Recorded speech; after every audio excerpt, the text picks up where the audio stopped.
Bonjour à tous et bienvenue dans un nouveau rendez-vous, le pré-prix en opposition au dé-prix, car de temps en temps, le plus souvent possible, j'ai envie de vous retrouver entre la qualif et la course pour parler des points chauds du week-end en cours et pour se projeter sur le Grand Prix à venir.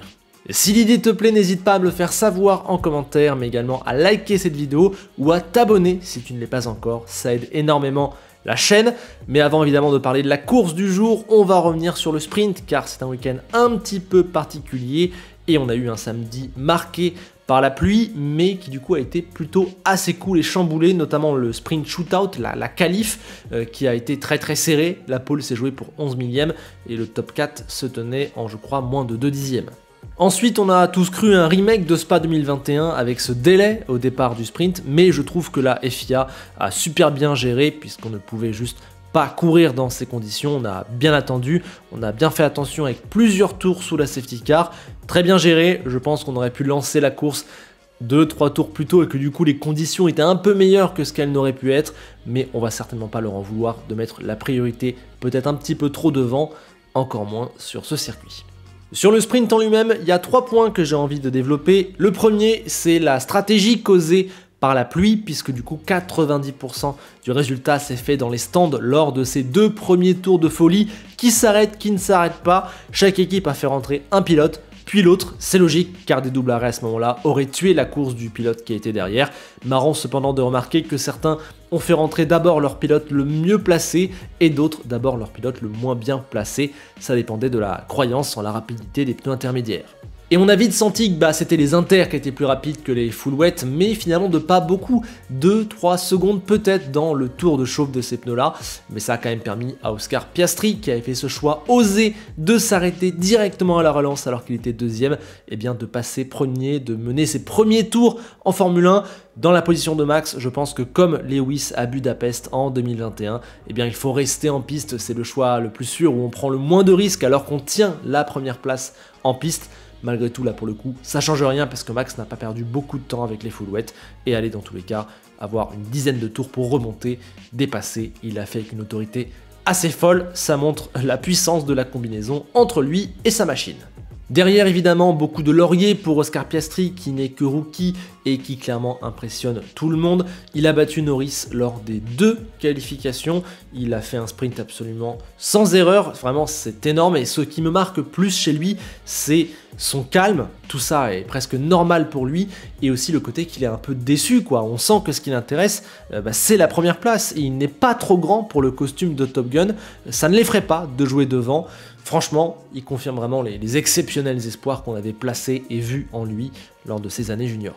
Et puis toute cette stratégie, ça a donné un podium à Pierre Gasly, puisque du coup il a pu passer à la fois Sainz et Hamilton dans les stands, vu qu'ils étaient bloqués parce qu'ils avaient les box les plus près de l'entrée des stands, et puis il a aussi passé Leclerc et Norris, parce qu'il s'est arrêté un tour avant eux, mais il ne faut pas oublier que tout ça n'aurait pas été possible sans la 6ème place en qualif, très beau résultat, et un sprint parfait où il a notamment résisté à Hamilton à la fin. Vraiment top, c'était beau et même si c'est pas un vrai podium et que le Grand Prix risque d'être plus dur, vu les circonstances d'Alpine en ce moment, ça fait du bien et ça relance au moins un petit peu de positif.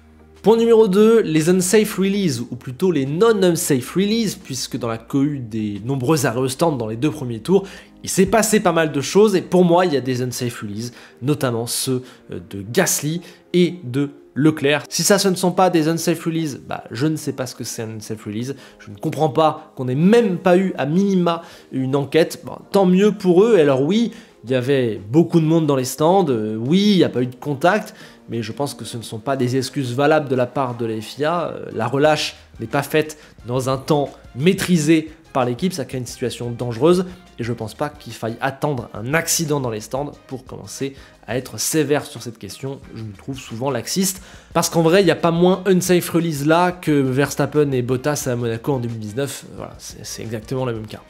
Mais bref, point numéro 3, le duel Hamilton-Perez et la pénalité pour le Britannique.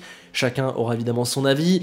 C'est vrai qu'en préambule, je dois dire que c'est sévère. 5 secondes et plusieurs places de perdu pour ça, alors que ça se joue à quelques millimètres, dans des conditions météo compliquées, dans un sprint où la F1 elle-même demande aux pilotes de produire du spectacle, et le tout avec des voitures évidemment beaucoup trop grosses, beaucoup trop larges, etc.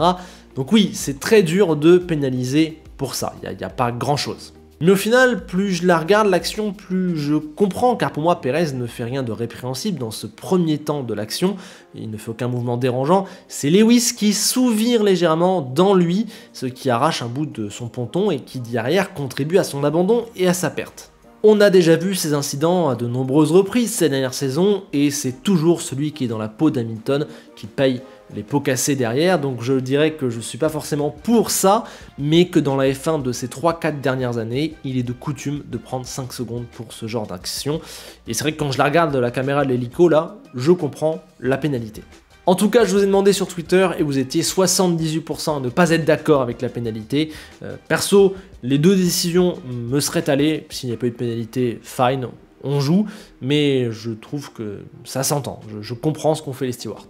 Plus globalement, Checo a été en grosse galère car il était déjà dans le dur avant le contact et il paye cash, je pense, son manque d'aisance dans la voiture. Dès qu'il y a une difficulté, il est perdu. Le trou dans son ponton ne l'a pas aidé par la suite, mais son début de week-end est franchement cauchemardesque, puisque certes, il passe 2 fois en Q3, mais il prend une seconde pleine par Max Verstappen, et il est parti 9ème de cette course sprint, ce n'est pas normal. Donc c'est dur, je pense pas que ce soit dérangeant du point de vue de Red Bull, côté sportif, puisque ils n'ont pas forcément besoin de lui, vu leur marge, et que dans tous les cas, il y a Max, mais en tout cas, ce qui est sûr, c'est que c'est très gênant du point de vue de l'image.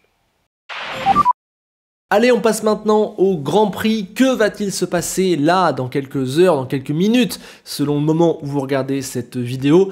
Déjà, c'est cool parce que à cause des conditions météo différentes et de la grille qui ne sera pas la même, on risque d'avoir une physionomie qui sera elle aussi différente. Peut-être pas meilleure, je pense pas, mais différente, c'est déjà ça. Allez, on rappelle rapidement la grille avec ce visuel de la F1, suite à la pénalité de Max qui est pourtant collé 8 dixièmes à tout le monde, c'est Leclerc qui part en pole juste devant Pérez qui retrouve la première ligne pour la première fois depuis Miami. Derrière on a Hamilton, Sainz, Piastri puis Max devant Norris, Russell et les deux Aston, les Alpines sont 12 et 14. Première chose, le temps. Je ne suis pas Miss Météo, je crois que personne ne peut prédire avec précision ce qui va se passer au-dessus du ciel des Ardennes, mais demain devrait être le jour le plus sec des 3 jours de ce Grand Prix. On connaît nos amis belges, ce sera pas sec, donc on sera sûrement sur une piste verte, mais pas de déluge, moins qu'aujourd'hui en tout cas. Ensuite, que va-t-il se passer au départ? Dans les pré-prix, on essaiera d'analyser le premier freinage, le premier virage, et à Spa, c'est plutôt simple pour le poleman car il y a très peu de distance jusqu'au frein, et puis surtout, il part à l'intérieur, donc normalement, Leclerc a toutes les cartes en main pour rester devant. Par contre, c'est juste après que ça se complique, puisque de la source au combe, eh bien, il y a une immense ligne droite, les pilotes sont quasiment à pleine charge de bout en bout, et il y a une aspiration de malade sur la ligne droite de Kemmel. Donc souvent le poleman est mis à mal puisqu'il est un petit peu démuni, alors que derrière lui tout le monde a une force en plus. Malgré tout, je me suis rendu compte que j'avais un peu là une idée reçue, puisqu'au final sur les 10 dernières éditions, il n'y a qu'en 2018 que le poleman a perdu sa place lors du premier tour à Spa. C'était du coup Vettel face à Hamilton, la fois où les Force India avaient failli faire un hold-up de fou depuis la 2e ligne, ce qui prouve que l'aspiration va créer des opportunités, un peu comme c'était le cas à l'ancienne maintenant du côté de Sochi. La question du Grand Prix, c'est combien de temps Verstappen mettra-t-il à remonter? Oui, ici on ne se pose pas la question de va-t-il remonter? Évidemment qu'il va remonter. Je ne veux pas spoiler, mais Max Verstappen, sauf accrochage au départ ou souci mécanique, va gagner le Grand Prix de Belgique 2023. Si vous doutez de ça, regardez Miami, et si vous pensez que quand même 6ème ça fait loin, regardez l'édition 2022 de Spa, où il était 14ème au départ. Par contre, cette fois, et ce serait seulement mine de rien la 5ème dans cette saison, j'imagine un doublé Red Bull, parce que vu sa position de départ et vu le niveau de sa machine, j'imagine Pérez rester à sa place. Il faut qu'il passe rapidement les premiers virages, qu'il ne perde pas de temps avec les autres, qu'il ait aussi des conditions météo qui fassent qu'il se sente plus à l'aise dans sa machine. Mais vu qu'il remonte très bien en course sur les derniers Grands Prix, franchement, j'y crois. Je vois Pérez 2ème derrière son leader. Assez loin derrière, 20-25 secondes à la régulière, mais 2ème.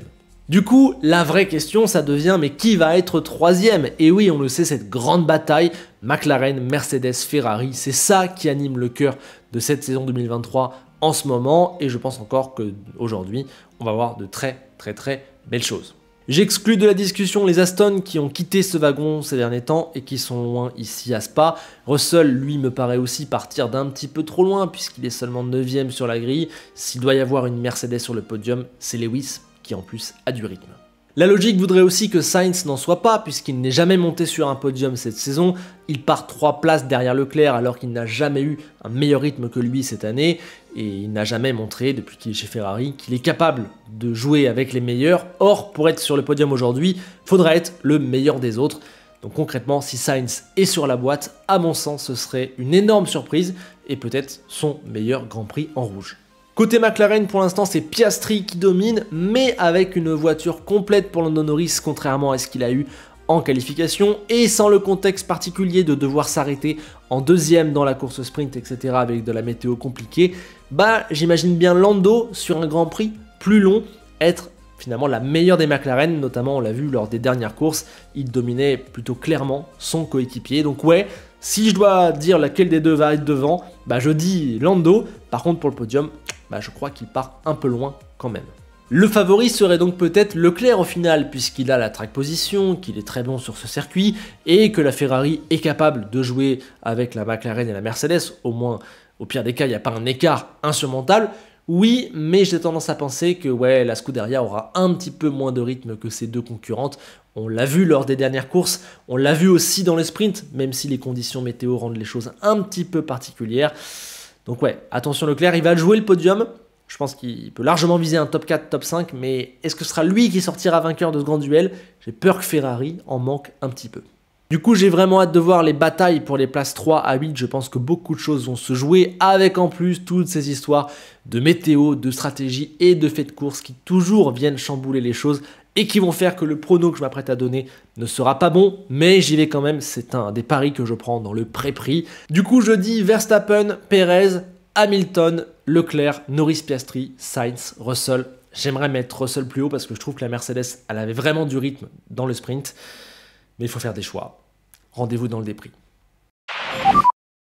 Allez, un mot vraiment très rapide du milieu de peloton où normalement il ne devrait rester que 2 places dans les points puisqu'on a les 4 top teams aux 4 premières places. Évidemment, on exclut tout ce qui est Haas, AlphaTauri, Alfa Romeo, ça ne peut jamais peser dans le Grand Prix évidemment et en plus ça part beaucoup trop loin. Et je pense aussi qu'une place dans les points est réservée à Fernando Alonso parce qu'il a quand même une Aston Martin, il a quand même un talent monstrueux et il part 9ème, donc oui c'est dur en ce moment pour les Verts et oui il a fait une erreur dans le sprint, une belle erreur, mais il avait aucune chance de marquer des points et normalement il ne peut pas terminer plus bas que 9ème à la régulière aujourd'hui. Mais j'imagine un beau fight à la tactique et aussi en piste entre Stroll, Albon et les deux Alpines. Stroll, il a, je pense, la meilleure voiture sur le papier, mais même si on n'en est pas vraiment totalement sûr. Albon, il va avoir une vitesse de pointe phénoménale, impossible à dépasser, je pense.